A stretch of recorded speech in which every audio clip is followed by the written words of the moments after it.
के हिसाब से जीजाबाई और उनके पिता के बीच कैसे संबंध थे? जब लोग बात करते हैं कि जो लखूजी जादव यानी जीजाबाई के जो पिताजी थे और उनके जो पति थे साहिजी राजा भोसले, उनके बीच में बहुत ही ज्यादा दुश्मनी थी। ऐसी परिस्थिति में एक घटना से मैं आप सभी को बताना चाहता हूं कि जुन्नर गांव को लखूजी जादव जो जीजाबाई के पिताजी हैं, उन्होंने जुन्नर गांव को घेर लिया है और वो विश्वास राव की हवेली पे आक्रमण करते हैं। रात का अंधेरा छाया हुआ है, उस अंधेरे में जाते हैं, तलवार उन्होंने खींच रखी है और चिल्लाते चिल्लाते कहते हैं कहां है भोसले का बच्चा। उन्हें इस बात की आशंका थी कि जो साहिजी राजा भोसले हैं वहां पे विश्वास राव जी की हवेली में छुपे हुए हैं, तो चिल्ला रहे हैं कहां है भोसले का बच्चा, कहां है भोसले का बच्चा। ऐसी परिस्थिति में विश्वास राव जी अपनी तलवार लेके सामने आते हैं और कहते हैं कि हमारे जो रिश्तेदार है उनका अपमान मत करिए, ऐसे अपमानित शब्दों का आप उपयोग मत करिए। लखूजी जादव, आपको शोभा नहीं देता कि आप सज्जनों के घर में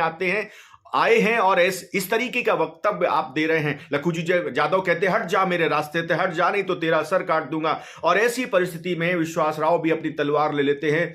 तभी जीजाबाई कहती हैं आबा आबा, यानी अपने पिता को आवाज देती हैं। जैसे ही जीजाबाई की आवाज सुनते हैं लखूजी जादव के हाथ से तलवार छूट जाती है। ऐसा लगता है सारा बदन ठंडा हो गया। बेटी की आवाज सुनकर पिता का सारा गुमान, सारा गुरूर टूट जाता है। उनके हाथों से तलवार छूट जाती है। उनकी मनोदशा बहुत ही भाव विभोर हो जाती है। इसी से स्पष्ट होता है कि पिताजी और बेटी के बीच में किस प्रकार के संबंध रहे होंगे, क्योंकि पिता बेटी की आवाज सुन के बहुत ही ज्यादा विनम्र भाव से अपनी बेटी की तरफ देखने लगते हैं।